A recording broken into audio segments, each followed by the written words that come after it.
Good evening student. Club classes में आप सभी का स्वागत है। सभी बच्चे अब तैयार हो जाइए। मैं फ्रांसीसी क्रांति का पार्ट 2 लेकर के आया हूँ, सामाजिक विज्ञान का।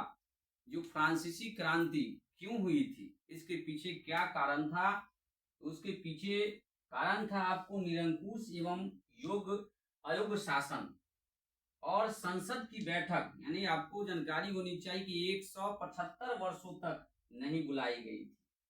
अत्यधिक केंद्रीयकरण का कारण की नीति और मेरी अंत्यानुत का प्रभाव।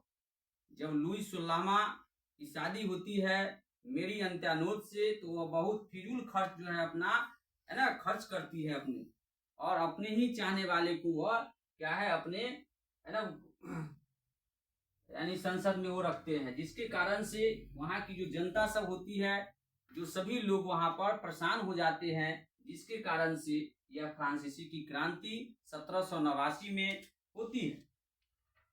यह यूरोप के इतिहास में एक युगांतकारी घटना थी, जिसने एक युग का अंत और दूसरे युग के आगमन का मार्ग प्रशस्त किया। इस क्रांति ने फ्रांस में राजतंत्र को समाप्त कर सामाजिक व्यवस्था के नए विचारों, स्वतंत्रता, समानता एवं बंधुत्व तथा मानव अधिकार के नए सिद्धांतों, आदमी स्वतंत्र पैदा होता है, को प्रतिष्ठित किया और यूरोप की पुरानी जो रीतियों तथा संस्थाओं को चुनौती दिया। तो इस तरह के विचार स्वतंत्र का प्रादुर्भाव यूरोप में पुनर्जागरण के परिणाम स्वतंत्र हुआ, जिसने यूरोप में कई राष्ट्रवादी क्रांतियों को जन्म दिया।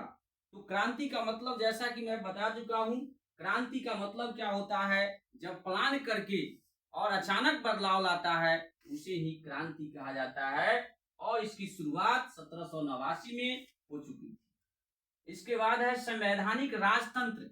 संवैधानिक राजतंत्र है ना, क्या होता है, तो जब कुछ संस्थाएं राजा के कार्य पर अंकुश लगाती है उसे ही क्या कहते हैं, हम संवैधानिक राजतंत्र कहते हैं। और गणतंत्र की स्थापना, गणतंत्र की स्थापना जहां राष्ट्राध्यक्ष निर्वाचित होते हैं, यानी जनता के द्वारा होता है निर्वाचित, उसे ही गणतंत्र की स्थापना कहते हैं, जो हमारे फ्रांस में हुई थी। और इस क्रांति के प्रभाव, इस क्रांति का प्रभाव क्या हुआ, किन किन लोगों पर पड़ा, तो महिला लोग थे, दास लोग थे और जनसाधारण लोग थे। इन्हीं लोगों पर है ना फ्रांस की जो क्रांति हुई उसका प्रभाव पड़ता है। तो आपको समझ में आ गया होगा कि राजतंत्र क्या होता है। राजतंत्र जब राजा का बेटा ही जब राजा बनता है तो वह राजतंत्र कहलाता है। ठीक है। निरंकुश राजतंत्र क्या होता है, जब राजा जो कह दिया वही सम्मान है। जैसे उसका पिता लुई 16वां का पिता था लुई 14वां, वो हमेशा कहा करता था कि मैं ही राजू, आई एम है ना द स्टेट।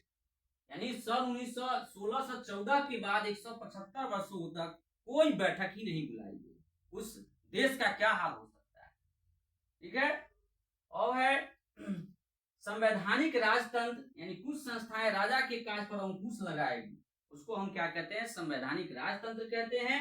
गणतंत्र का मतलब क्या होता है, जहां राष्ट्राध्यक्ष निर्वाचित होते हैं उसे ही हम क्या कहते हैं, क्या कहते हैं, गणतंत्र कहा जाता है। तो आपको यह वीडियो अच्छा लगा हो, सब्सक्राइब कीजिए, शेयर कीजिए और लाइक कीजिए। धन्यवाद। लाइक कीजिए।